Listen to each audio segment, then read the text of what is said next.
वसुदेवसुतं देवं कंसचाणूरमर्दनं देवकी परमानन्दं कृष्णं वन्दे जगद्गुरुम्। अथ द्वादशोऽध्यायः। एवं सततयुक्ता ये भक्तास्त्वां पर्युपासते ये चाप्यक्षरमव्यक्तं तेषां के योगवित्तमाः। मय्यावेश्य मनो ये मां नित्ययुक्ता उपासते श्रद्धया परयोपेतास्ते मे युक्ततमा मताः। ये त्वक्षरमनिर्देश्यमव्यक्तं पर्युपासते सर्वत्र गमचिन्त्यं च कूटस्थमचलं ध्रुवम्। सन्नियम्येन्द्रियग्रामं सर्वत्र समबुद्धया ते प्राप्नुवन्ति मामेव सर्वभूतहिते रताः। क्लेशोऽधिकतरस्तेषामव्यक्तासक्तचेतसाम् अव्यक्ता हि गतिर्दुःखं देहवद्भिर्वाप्यते। ये तु सर्वाणि कर्माणि मयि सन्न्यस्य मत्परा अनन्येनैव योगेन मां ध्यायन्त उपासते तेषामहं समुद्धरता मृत्युसंसारसागरात् भवामि न चिरात् पार्थ मय्यावेशितचेतसाम्। मय्येव मन आधत्स्व मयि बुद्धिं निवेशय निवसिष्यसि मय्येव अत ऊर्ध्वं न संशयः। अथ चित्तं समाधातुं न शक्नोषि मयि स्थिरम् अभ्यासयोगेन ततो मामिच्छाप्तुं धनञ्जय। अभ्यासेऽप्यसमर्थोऽसि मत्कर्म परमो भव मदर्थमपि कर्माणि कुर्वन् सिद्धिमवाप्स्यसि। अथैतदप्यशक्तोऽसि कर्तुं मद्योगमाश्रितः सर्वकर्मफलत्यागं ततः कुरु यतात्मवान्। श्रेयो हि ज्ञानमभ्यासात् ज्ञानात् ध्यानं विशिष्यते ध्यानात् कर्मफलत्यागात् शान्तिरनन्तरम्।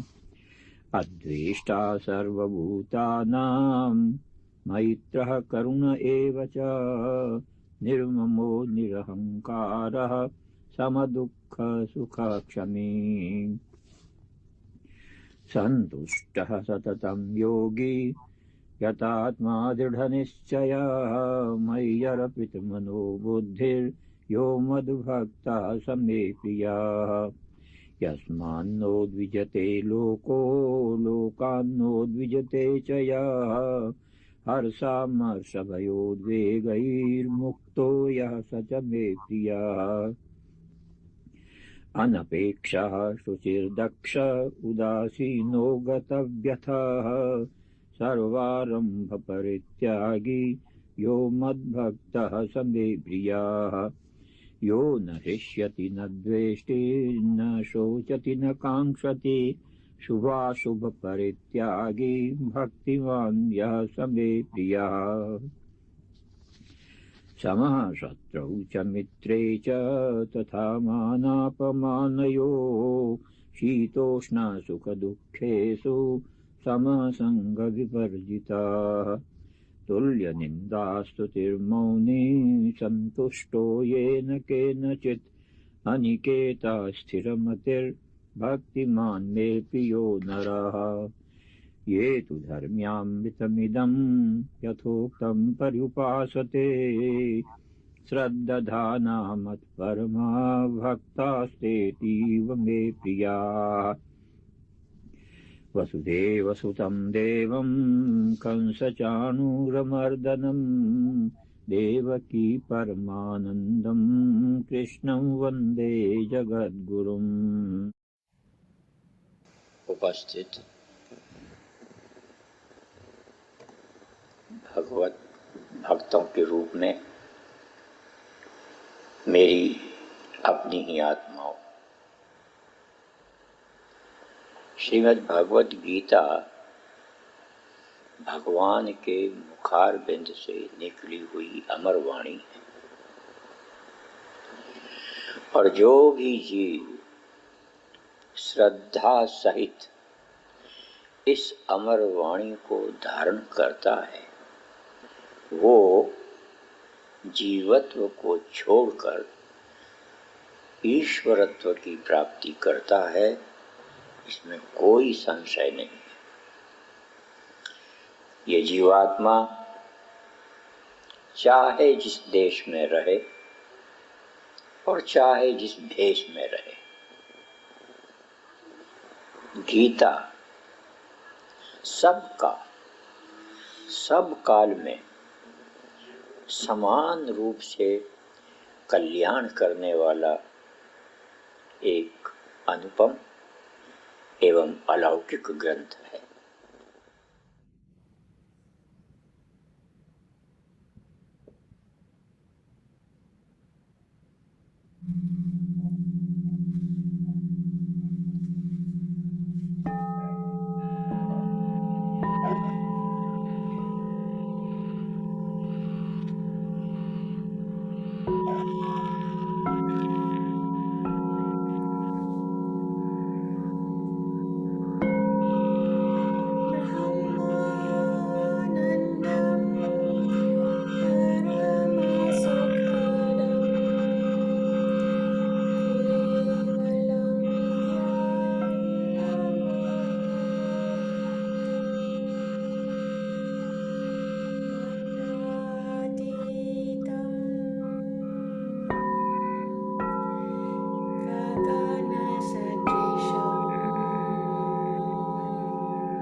Precious Lord of the universe, just now I'm opening my heart, my mind to Thee. I open my heart and my mind to trust Thee and to know Thee. I embrace trust. I embrace trust.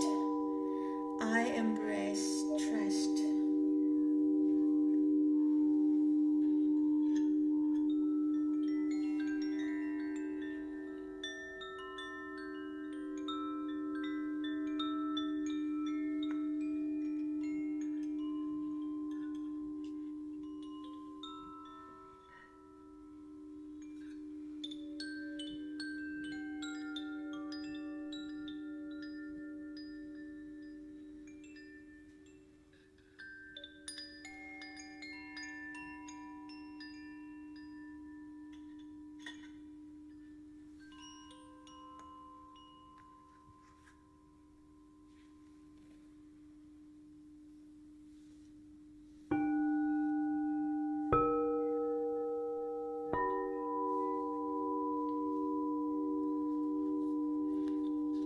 You can slowly open your eyes and know that you are a unique and beautiful spiritual being of pure consciousness.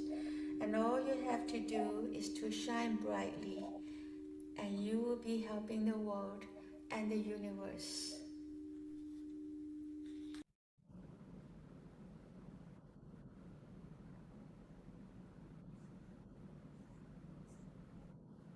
Thank you so much.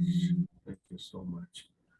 A very warm welcome to all of you. Thank you for being here tonight. Having said that, I'd like to invite our Guru Bhai Joshiji to please take it from here. Joshiji, over to you.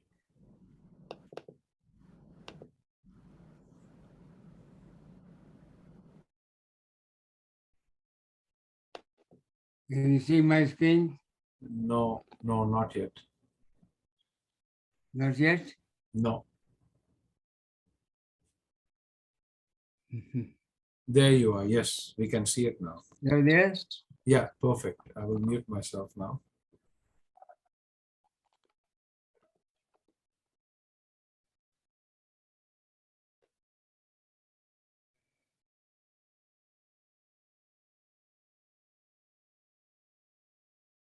Okay. Your screen is gone.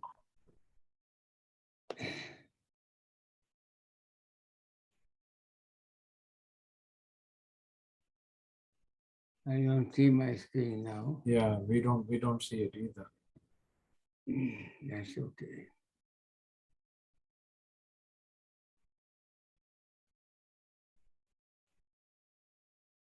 That's all right. We'll do without the screen. Okay. Fine. Guru Brahma, Guru Vishnu, Guru Devo Maheshwara, Guru Sakshat Parabrahma, Tasmai Sri Gurave Namaha. Dear friends, we gathered together every Thursday and Sunday and try to find the kripa of Sri Krishna, Sri Gurudev and Mother Bhagavad Gita so that we can be little happier, little helpful and lead the life for which we have been sent again on this earth. We have taken many births in the past. Some Shastra says it can be hundreds of births in the past. And in every birth, we create a kind of human balance sheet. And that balance sheet has credits and debits, negative and positive, in a very complex mixture. So complex that we look different, we think different, we behave different. We are happy with a different reason. Someone is happy for a reason, the other one is unhappy for the same reason. And life goes on. Then, with the grace of some of our punya karmas of the past, we come across with a guru who gives us a guru diksha, a process whereby he gives a part of his tapasya to you, just like Lord Shiva gives a little glimpse of Mother Ganges to purify this whole world. Same way Gurudev gives us mantra and asks us to do meditation on that with the hope that that is treated like Mother Ganges that can purify our soul. Until the soul is purified, my dear friends, there is no hope. We keep coming back, keep coming back. But we are fortunate we discuss Bhagavad Gita. And maybe we can do our best that let this life be the last life where we lead a miserable life. We don't need to live miserable life. We are made to be happy, blissful, live in a moksha every moment of life. Then what is the problem? Problem is we, ourselves. If you are unhappy, you created it. If you are happy, you created it. You make others happy or miserable, you are the one who is creating your negativity. So what to do? Whenever Mahatma Gandhi had major problems to fight for India's independence, and he was lost, he went in the laps of Mother Gita, and he said, every time I found the right solution to deal with the problem. So I will use only one verse which is known to all of us. Dhyayato vishayan punsa sangaste supajayate sanga sanjayate kama kamat krodho vijayate. I'm trying to bring your attention to Dhyayato vishayan punsa. All the times, whether we like it or not, as if we are forced to dwell in the Vishaya, like something, dislike something. Even though we know it's right, it's good, it's wrong, we get carried away and drawn upon those things which makes us miserable, mostly ending into the anger, and which is the fastest way to be destroying ourselves. I have been mentioning many times in the past the word VASNA.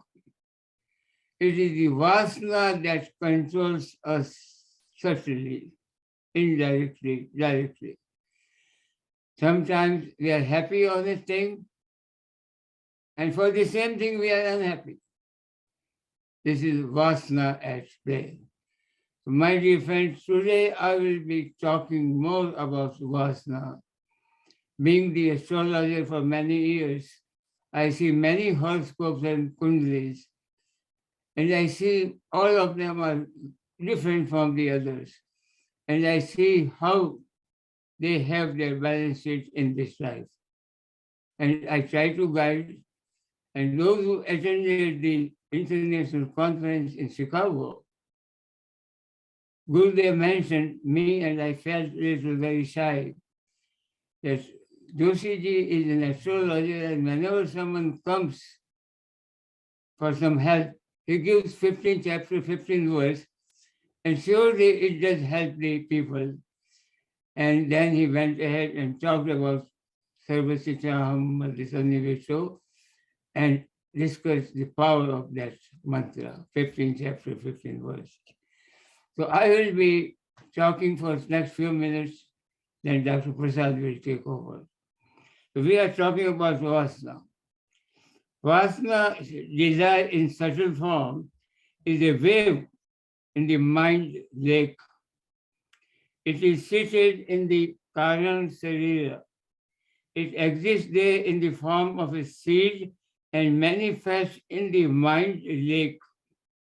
Just as flowers are latent in seeds, vasanas are latent in the antakaran and the Karan Sarira, the seed body. Daily new flowers blossom out. They fade out in a day or two. Similarly, vasanas blossom out like flowers. One by one come out to the surface of the mind, generate sankalpas in the mind of devas like us, and make us to strive to possess and enjoy the particular objects of enjoyment. Jayatu Vishayan Pumsa. Vasanas cause action, and action strengthens the vasanas, vicious cycle. This is a chakra, vicious cycle. On the advent of the knowledge of Brahman, all vasanas are fried out. If you fry a seed, it will not germinate. It is done that time. No more desires from that seed, that's gone. The real enemies are vasanas within all of us, and our goal is to eradicate them, to remove them, to destroy them once for all. And that's what Bhagavad Gita, with the grace of dialogue between Sri Krishna and Arjuna, teaches us. The whole mango tree with branches, leaves, and fruits is contained in a subtle form in the seed of the mango. A little mango, who has seen? It comes out as a big tree. And beautiful flowers, beautiful fruits come out of it. It takes time for manifestation. Even though the vasanas of lust in the mind when you are a boy, manifest at age 18, fills the whole body at age 25, works havoc from 25 to 45, and then it gradually declines. Various forms of wrongdoing and mischiefs are done by human beings between 25 and 45. This is the most critical period of life. There is no particular difference between a boy and a girl in their characteristics when they are young. After attaining puberty, they exhibit their characteristics, qualities. There are many types of vasanas. And my dear friends, the mind is the king. It controls its ministers of 5 Jnanendriyas and keeps controlling, keeps giving the fruits, right or wrong. We really live in this world like a straw in a stormy river. That storm has to be undertaken with the grace of Sri Krishna so that we can safely move and go to the other side of Bhavsagar. We have to recognize very clearly by your own experience that so many things happen by ourselves without our desire, because a mind king controls the desire. Remember, Jayato Vishayan Punsa, we keep getting attracted by our 5 Jnanendriyas and keep doing the things. I like a bigger car, I like a bigger home, I want better branded clothes. These are Vishaya. And then mind says, okay, now let's go get it. Now you play fair or you play foul and go for it. You want to increase your income, you play foul or fair and go get it. And then if you get it right, you praise yourself. And otherwise, you blame everybody else around you. You are wrong, you did it to me, so I'm unhappy. My dear friends, no one has the right to make you unhappy. You are sole responsible for your unhappiness and happiness. Bhagavad Gita clearly tells, 6th chapter, you are your best friend and you are your worst enemies. How you act makes the difference. Bhagavad Gita is Karma Yoga, Jnana Yoga,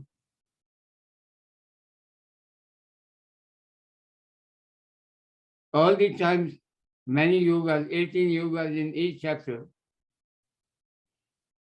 teaches us. But everyone has the experience of Bhagavad Gita. My experience is that Karma Yoga is the most important, and that's why 3rd chapter starts with Karma Yoga. And Sri Krishna teaches Bhakti Yoga is also a form of Karma Yoga. Without Karma Yoga, you cannot do Bhakti. Without Jnana Yoga, you cannot do Bhakti. So ultimately, Bhakti is the one that is the essence where it is made for everyone in every walk of life, whether it's educated, uneducated, half-educated. Bhakti Yoga doesn't require you to have PhD or master's degree. It comes from the heart. And again, bringing you, friends, 15th chapter. We believe in Sri Krishna and we believe in 15th verse. Sarvasticaham hrisanniveso. In every mankind, I alone resides in your heart. By doing bhakti through the Karma Yoga, we awaken Sri Krishna in our heart. And once you are unconditional bhakta, he wakes up, makes you wake up, and a dialogue between buddhi and man starts ensues. And when Sri Krishna takes all your intellect, it will tell you very clearly what is to be done, what is not to be done. And when Sri Krishna is your guide, right in your heart, nowhere else, and talking to Arjuna as a man, right in your head, it makes you confused, clear, good, bad. Finally, Sri Krishna wins over it. Intellect wins over the man. All the 5 Gyanendriyas are under the positive stream of control. And at that time, Sri Krishna tells one more time, Arjuna, did you listen to me? He says, yes. Before that, he tells one more time, Ishvara Sarva Bhutanam Hadese Arjuna Tishtati Brahmayan Sarva Bhutani Yantra Rurani Mayaya. Because of Vasna's entanglement, the prison with the Vasnas, you don't know where you are, what you are doing, how you are doing, what you should be doing. Because this verse makes clear that you are mounted on a machine. The machine is moving so fast. You are moving with the machine. And then whatever you see, you think you are doing it. You are not doing it because with Maya, you don't know that your vasanas, your karmas are being made you experience with the grace of Sri Krishna. And once you know that you are in that machine, you need to find out what to do with that. I asked that question to Gurudev. I also asked that question to Satyamitananandi, another great master of our time.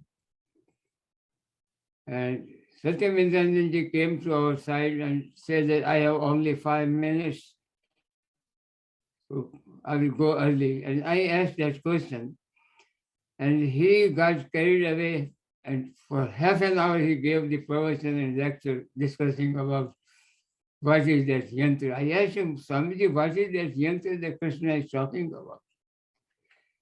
and he explained it.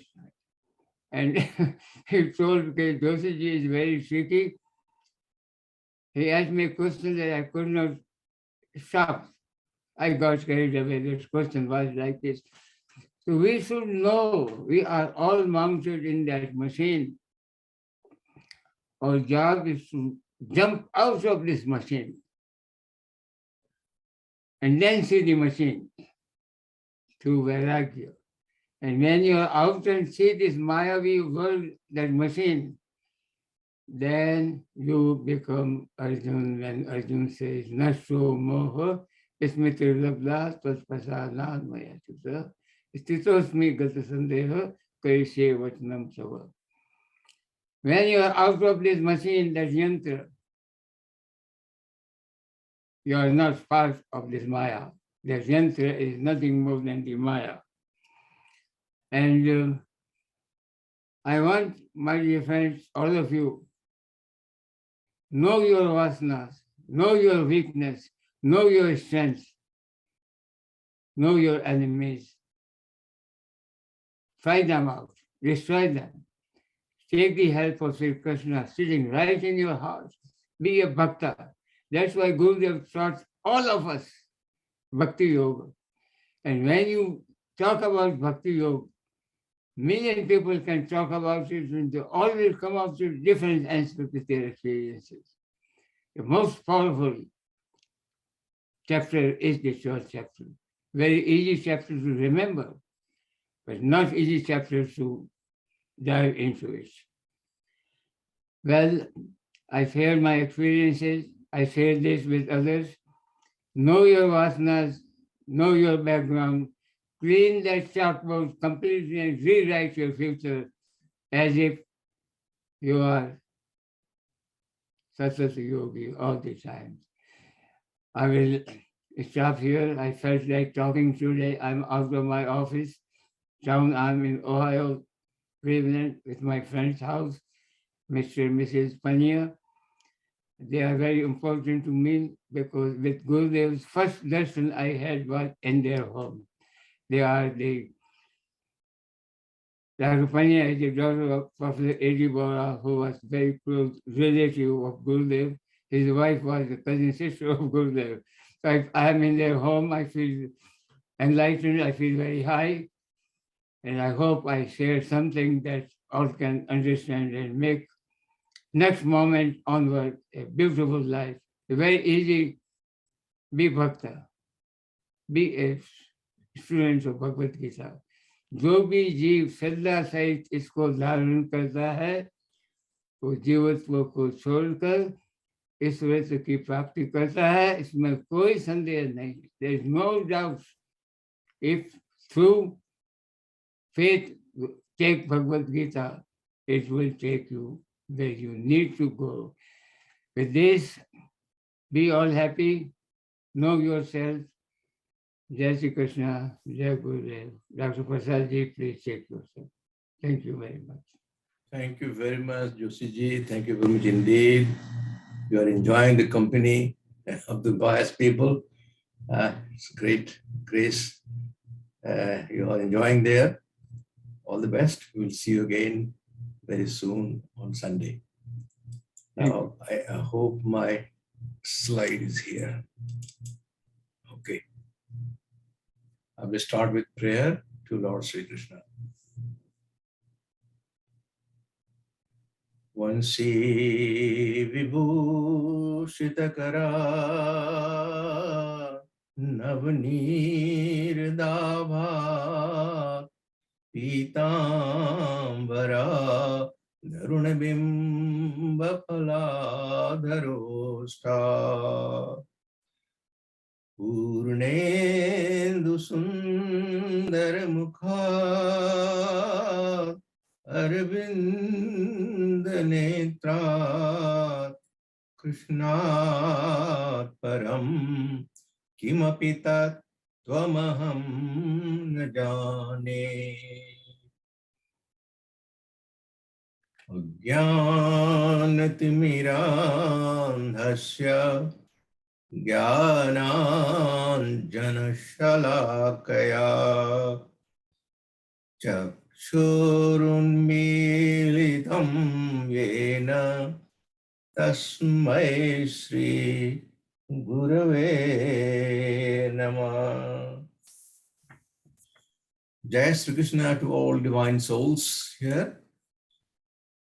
We all have been going through this very deep meaning verse 9 of chapter 4.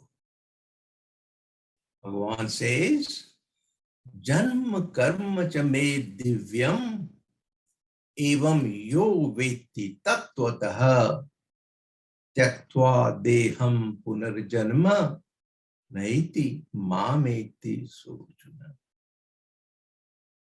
O Arjun, he who thus knows truly the divine birth and divine action of mine, they do not get birth after casting off the body.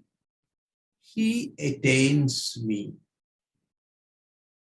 I have gone through in great detail in the past few weeks, and I have given a bit of summary also.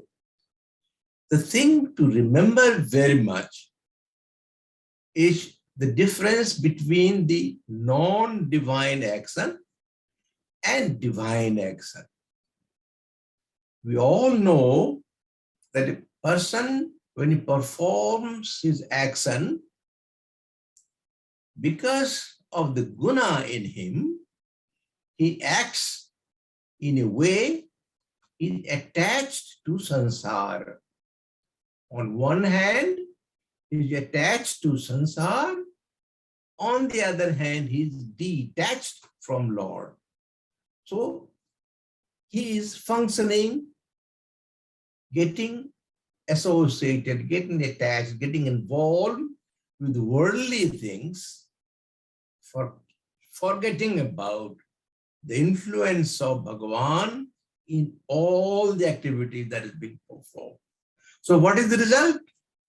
The result is repeated birth and death.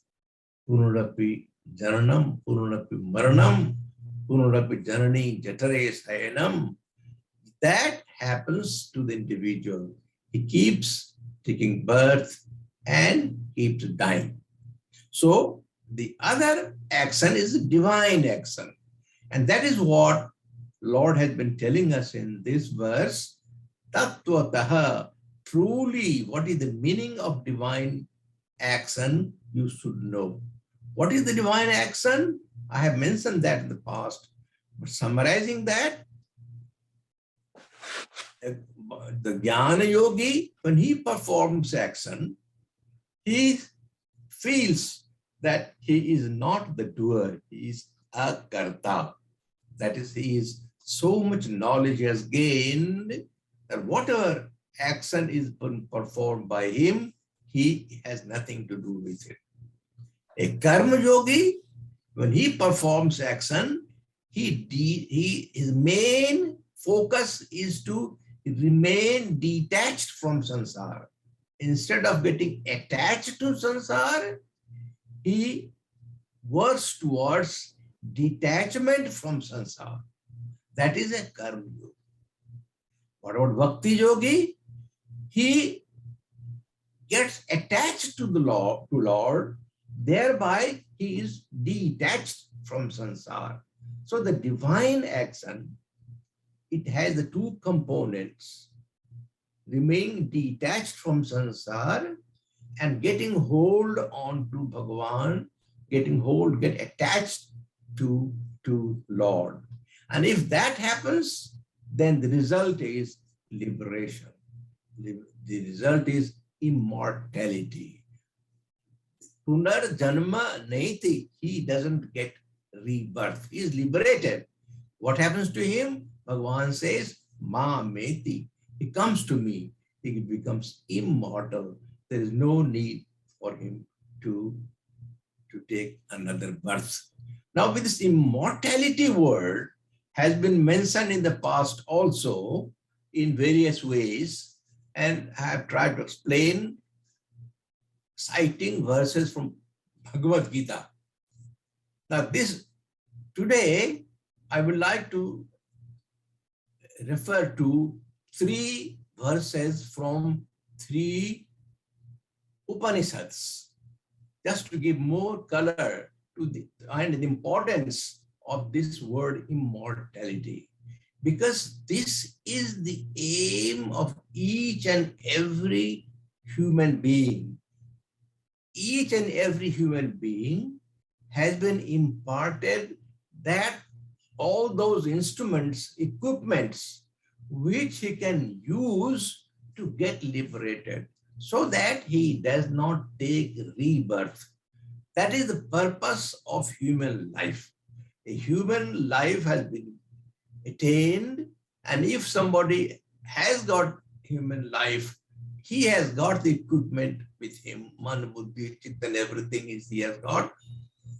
Using all those, what he needs to do is to get immortality, is to get rid of taking birth and going to end with the death. So the importance of immortality has been meant very clearly, in great detail, mentioned in our Upanishads. Of course, Gita is the theme of all the Upanishads.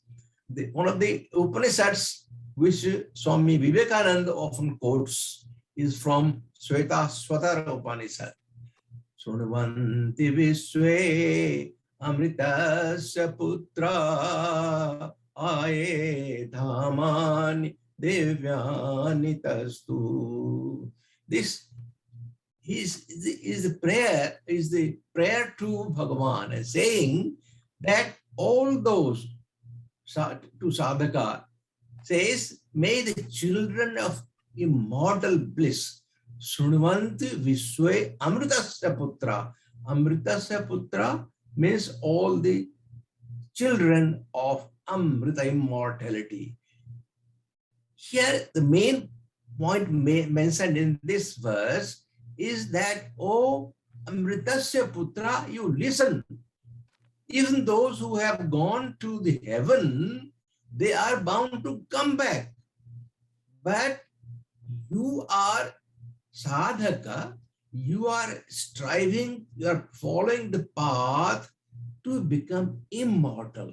You must not get happy just by going to heaven, because for heaven, once you have gone, once your punya chine punye martilokam vishanti, after your merits are finished, you will again come back. Again, you have will go through the cycle of birth and death. So you listen, you are children of immortal bliss. You make effort in such a way that you do not have to take birth again. So with that aim, O sadhaka, Shrunvanti Vishwamritasya Putra, you go on striving, working towards yoga and all sadhana to reach that dhyaya, which is Paramatma, and you be one with him, you become immortal. That is the prayer in this from Shweta Upanishad is given. Again in Keno Upanishad, there is beautiful verse here. Bhute subhute suvichetya dhira pratyatma loka amrita bhavanti. The wise, see, the wise seeing one Atma in all being, once you start to realize that each one of us are nothing but Atma. I am Atma, and all those beings, those things which you see all over, they're all Atma. Once you realize that, you rise from the sense life and become immortal. This is the path shown in Keno Upanishad as to how to realize that existence of a Brahma is everywhere. And once that realization comes, you become immortal. This is the effort of sadhaka. He has the way given, path is shown. He has just to follow the path. And once you follow the path, you reach it. We have beautiful Santi mantra from Brihadaranyaka Upanishad. We all know very well. Asato ma sadagamaya, tamaso ma jyotirgamaya, mrityor ma amritam gamaya. We pray to Bhagavan that you take us from immortality, from mortality to immortality, from asata, from unreality to reality, from darkness to illumination, to brightness. Mrityorma amritam gamaya. Take me from life of mortals to immortality. This is the Santi mantra from Brihadaranyaka Upanishad.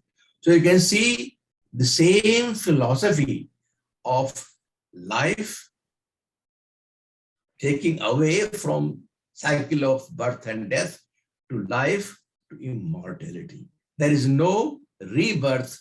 We become one with Bhagavan. Now, Lord has already mentioned this in this verse. He does not give just theory about it. He tells us that, Arjuna, it is not that I have told you the theory. You will see there are many others have attained immortality. And that's what is given in the next verse, which we move on to verse 10 of chapter 4. This is again, many things are put together in verse. That's the beauty of Bhagavad Gita. Each verse is loaded with so much of information, so much of knowledge, so much of jnana. If you go dive deep into it, you enjoy thoroughly what Bhagavan tells us. We have to understand and realize it. We see the beautiful verses there. Vitaraga bhaya krodha manmaya mamupasrita bhavo jnana tapasa puta madbhavamagata. What Lord says here? Freed from attachment, that is raga, vita raga, freed from attachment, bhaya, fear, and krodha, anger. Freed from attachment, fear, and anger. Then manamaya, absorbed in me, Brahma, in me. Mamupasritaha, taking refuge in me. Asrita, mam asrita, taking refuge in me. Many of them, bahavo, many of them who jnana tapasa, purified by the fire of knowledge. What happened to that? Madhbhavamagata. Many of them have attained my being. Many of them have attained immortality.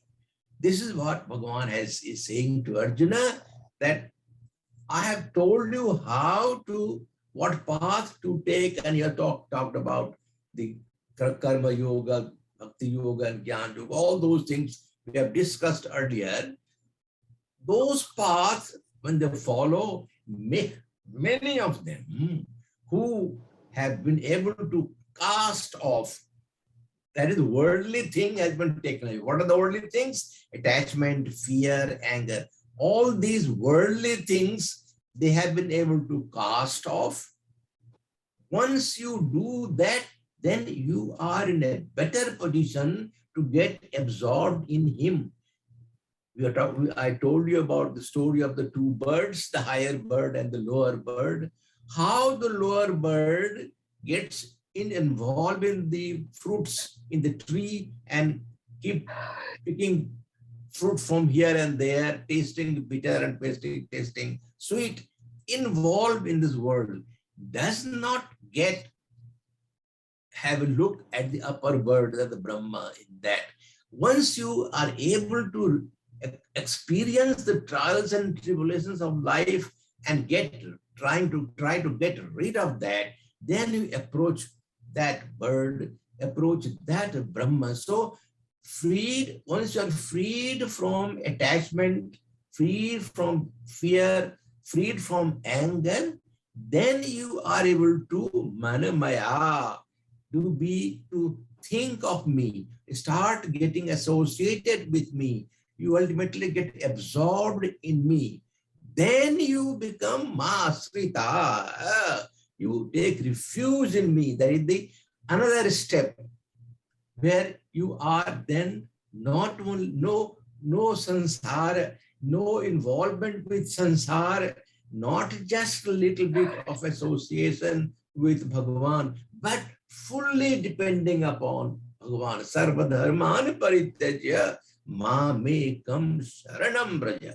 When you are completely surrendering yourself to Bhagavan, then you get immortality.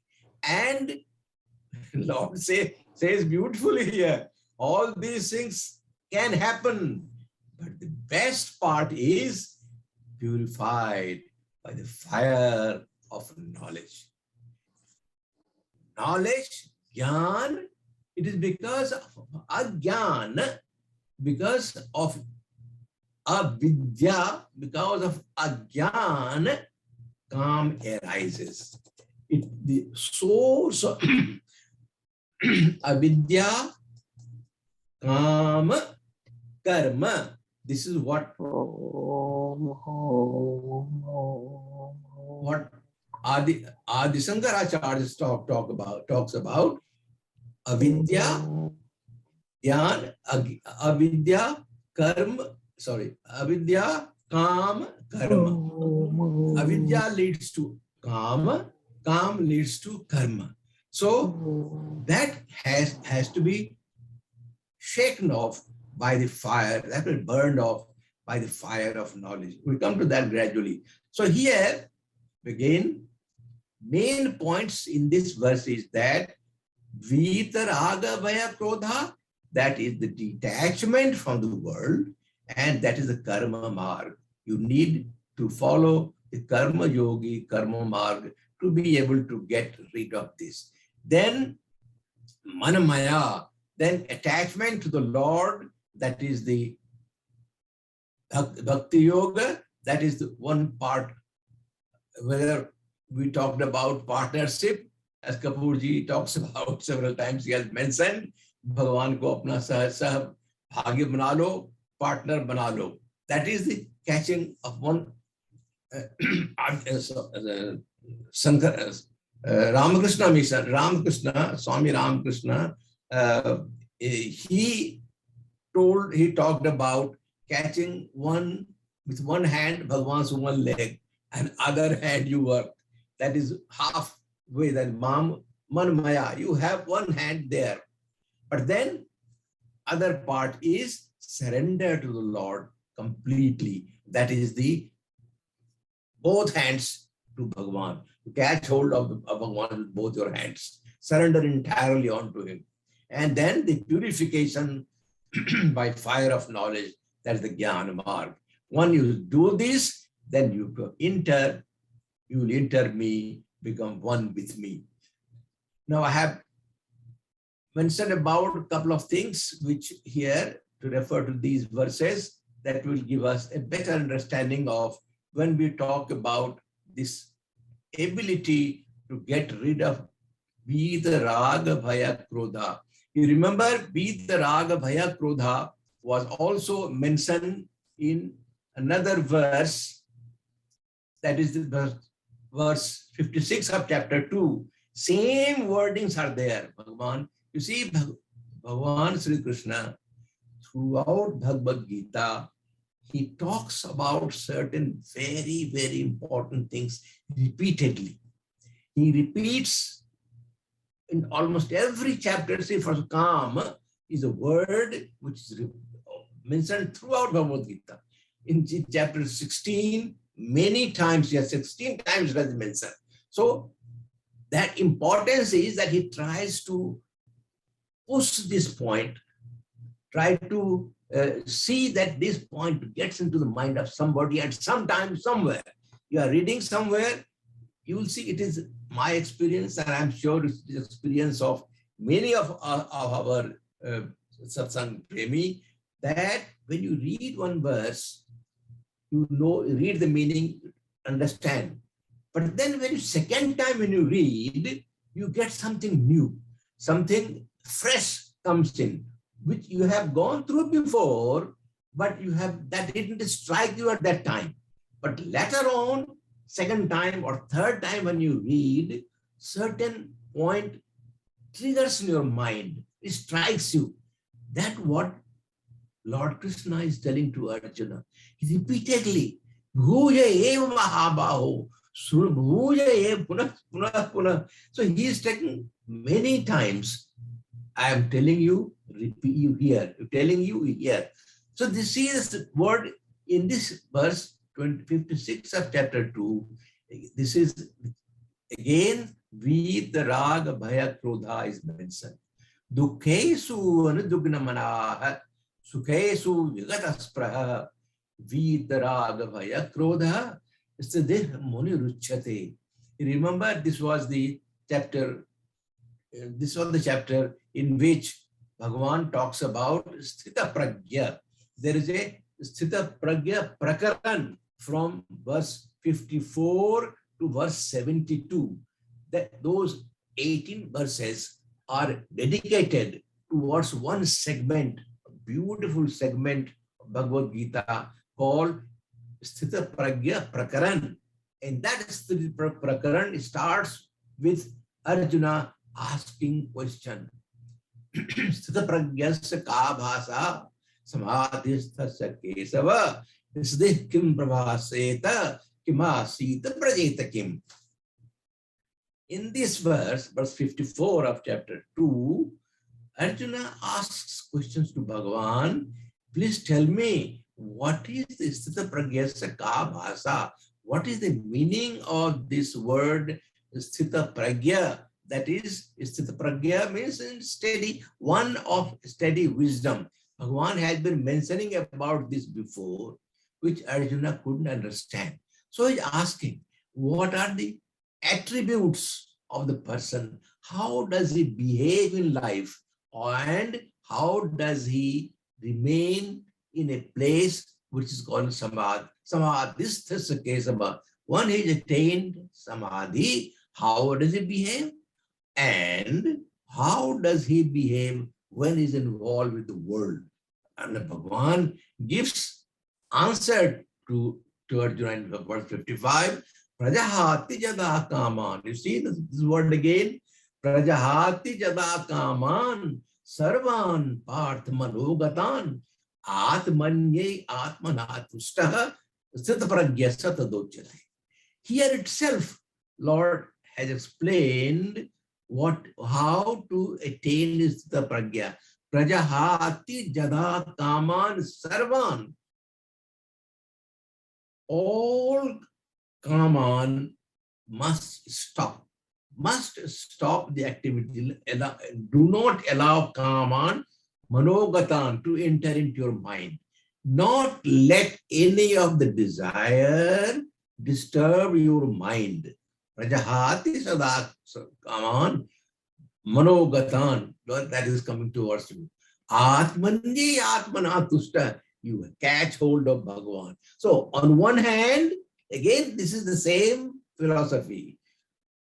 You give up all the kaman and go and attach with to Bhagavan, to Lord. And then that position, somebody has it, he is a man of a steady wisdom.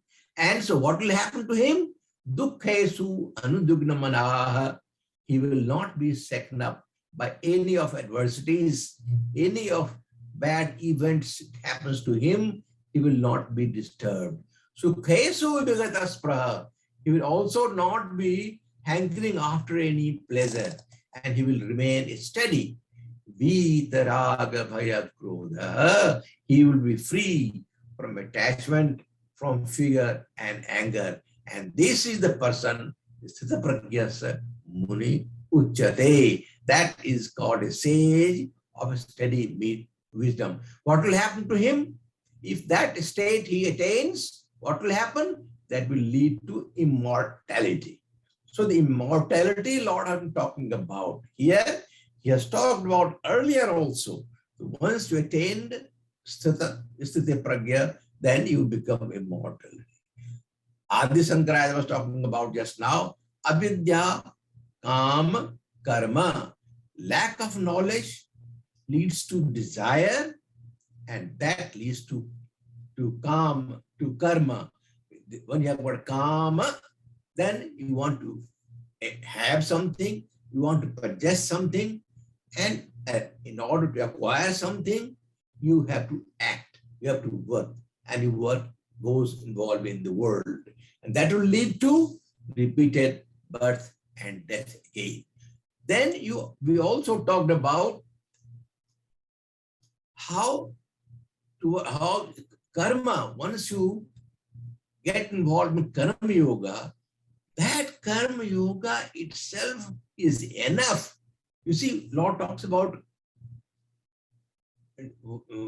wise people to have the knowledge, but others who are not able to follow that path of knowledge, that jnana, tapasa, others also can attain siddhi, can perfection by performing karma with Bhagavan as a partner. So beautifully mentioned in these two verses. I felt like putting before you.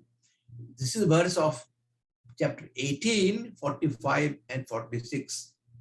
Bhagavan says, Sway, sway, karamanyabirataha, sansiddhim lavate naraha, swa karma nirataha siddhim yatha vindati tachrunu.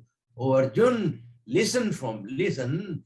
Each man devoted to his own duty attain perfection. And how he attains perfection? While engaged in his own duty, hear from me. Listen to that. It's so beautifully mentioned here. Yata pratyabhutanam yena sarvamidam tatam swakarmana tamabhyarcha siddhim bindati manava. How he attains siddhi? Yataha pravrittibhutanam. All the beings in the world evolved from that Brahma, from whom all the beings are evolved. Yena sarvamidam tatam, by whom everything, entire universe is pervaded. Swatamabhyarcha, worshipping him.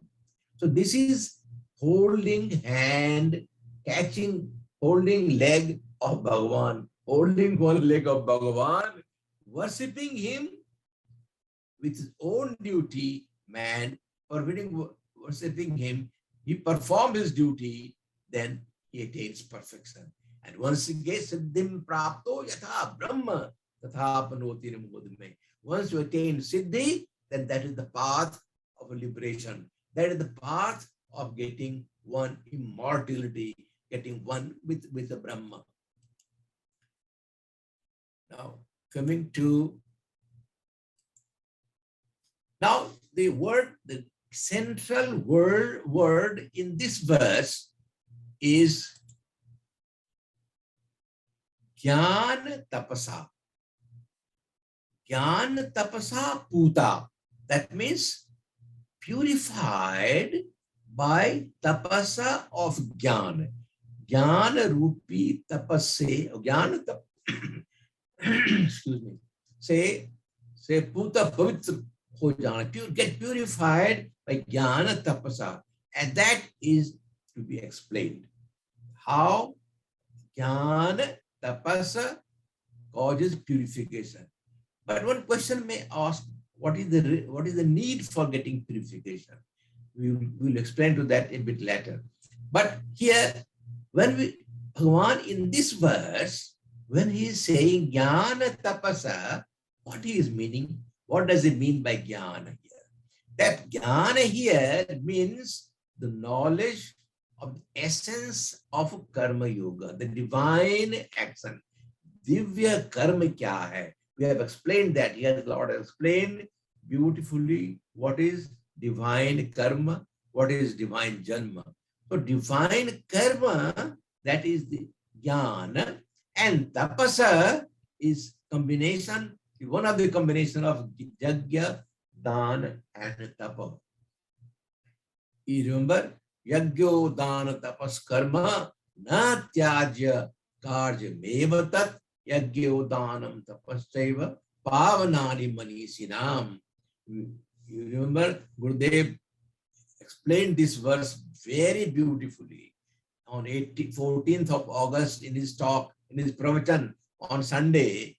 He took up this subject of tapas, and he described the three kind of, he described what is tapas, he described what are the three kinds of tapas, and each one of them have again three subdivisions. So 9 types of tapas as mentioned in Bhagavad Gita. Maharaj explained that in great detail, and I hope all of you will remember that explanation given by Maharaj on that day. In this tapas, you see what happens when tapas is an activity where one person is involved. The one who is performing tapasya, the one person who is sadhaka, who is tapasvi, he is involved. When we talk of yajna, there is involvement of many people. Even if there is nobody in the hall, if you are doing any yajna, the environment itself will get purified. So when we talk of yajna, it is involvement of environment, involvement of many people, and there is benefit given to many people. When you talk of dan, yajna, dana, tapa, when you talk of dan, at least 2 persons are involved. One person who gives dan and other who receives dan. So there is involvement of at least 2 persons. But when you are doing tapasa, it is your involvement, your contribution, your effort, your sadhana. That sadhana of one person who is performing tapas is for him, and it affects him. He gets a benefit. He gets whatever effect will happen only on to him. So the importance of tapas for a person, a sadhaka, who wants to go following the path of spirituality to attain immortality, Bhagavan mentions here. The tapasa. In tapasa, there is a jnana tapas. What is jnana tapas? As Maharaj has mentioned, that first there are 3 kinds of tapasa. That is the manasik, saririk, vachik, or mansik. Those 3 kinds of tapas is there. And each one of them have got sattvic component, rajasic component, and tamasic component. So each one has got 3 of these components: rajasic, tamasic, and rajasic. Sattvic, rajasic, and tamasic. And again, each one has further 3 components in the terms of adi bhautik, adi daivik, and adhyatmik. And so far, jnana tapas is concerned, this is the best one. This is the austerity of mind. Manasika tapa, jnana tapa, it is austerity of mind, which is highest level of tapasa. So a person who is involved is performing highest level of tapa. These people are destined to attain immortality. I think it is going to be 7. I will stop here and we'll continue for the next week. Thank you very much indeed. Jai Sri Krishna. Joshiji, unmute yourself. Unmute, Joshiji. Go. Thank you so much, Prasadji. Beautiful analysis and commonality of many verses. You are a true scholar that helps us understand Bhagavad Gita in a very subtle way. Thank you so much. We are fortunate and proud to be associated with you, Dr. Prasad. And friends, next Thursday we'll be very happy and eager to see Ramesh Kevalaniji reciting Bhakti Yoga, as heard told by Swami Geeta Kiran. And remember, September 24 is a spiritual conference in New York City, in Columbia University, from 9:30 onward till 5 o'clock. It will be Zoomed. Keep watching your WhatsApp and email to have the link. And with that, I want to thank the core of my heart to Swami Geeta Kiran, always coming, helping us feel energized, like batteries are recharged through electric connection. We all get energized by getting connected in this satsang. It's a different type of satsang. General discussion of Bhagavad Gita, its usability, and then going very deep into each verses. Next week we'll be joined by Sri Kapoor Sahib, Narendraji Kapoor. He was busy in some personal gathering. We'll see him. So until then, we will see you, all of you, on Sunday morning. Please join us. Be blessed with Gurudev. Geeta Kiran, go ahead, say something. May I add a little message.